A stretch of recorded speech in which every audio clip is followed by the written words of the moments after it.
Hello, this is some old guy in Hawaii, and today we are looking at the Monocle and the Headsplosion, two previously underperforming Jakob snipers that, thanks to a mid-August damage buff, are now both very effective with the right builds. The Monocle is both a world drop and farmable from the Demo Skaggins on the Droughts map on Pandora. The Headsplosion can only be farmed from King Bobo on the Voracious Canopy map on Eden 6. The two are very similar, sharing many of the same stock and variable parts. Each has only 75 possible part combinations, not counting scopes, which don't affect performance stats.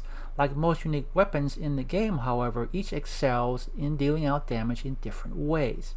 The Monocle's single unique ability is an additional 3.5 crit damage multiplier when aiming down sights. Any Monocle will consequently do over 9 times the listed base damage when critting while aiming down sights at a minimum. That's before adding any additional modifiers for variable parts, gear, and skills.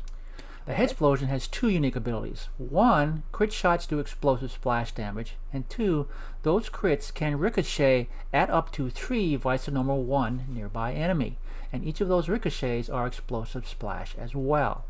Now these tables show relative high and low stats, including crit performance, for variants of both weapons at level 60 Mayhem 10. I've also included calculated stats for level 65 Mayhem 10, since at the time of this post that's right around the corner. DPS is not a good performance measure of single-shot snipers with low rates of fire and not terribly impressive reload speeds. We do not spam shots with these weapons if we want to be effective most of the time. Crit damage per shot is a much better gauge. Yes, the Monocle has a huge crit advantage over the Headsplosion, but that's for critting while aiming down sights. And the table does not factor in the Headsplosion splash damage or the triple ricochet splash. Now, the difference between the highest and lowest base damage figures for the Monocle is about 41% and only about 16% for Headsplosions. There are only 4 listed damage figures for any Headsplosion at any given level, and only a dozen for Monocles. Crit damage range, however, jumps to 48% for Monocles and 33% for Headsplosions. Remember that damage goes up 9% over the previous level for each weapon or Mayhem level. Okay, 48% equals about 5 regular or Mayhem levels of relative damage, 30% a little over 3 levels. Nothing close to what a good anointment will give us. The best Monocle or Headsplosion will be whatever one has your preferred anointment. Okay, any good anointment will do depending on Vault Hunter and playstyle. The Monocle, though, is tailor-made for the 390 anoint in most mobbing situations. Now, if that 30 to 40% is important to you and you want to min-max, what you need to do is to look for one or both of these parts on your gun to find the appropriate multiplier on this slide. Okay, multiply your listed base damage by that number and take that total and compare it to the high and low crit damage totals on the table to see where your weapon ranks. Okay, now I've done it this way because both weapons have quirks with how they list critical hit damage bonuses. First of all the info on the bottom half of the stat card is limited to 9 lines. I covered this in another video prior. Consequently, sometimes important info is left off. I don't know if this ever occurs with critical hit damage, but I'm just playing it safe. Okay. Second, the Headsplosion bolt has this minus 50% critical hit damage modifier. Now that modifier is not actually applied in the game. If it were, the gun would do a lot less damage than it actually does. The problem is that modifier is figured into any crit damage modifier listed on the card, which is why enlisted mod is always negative.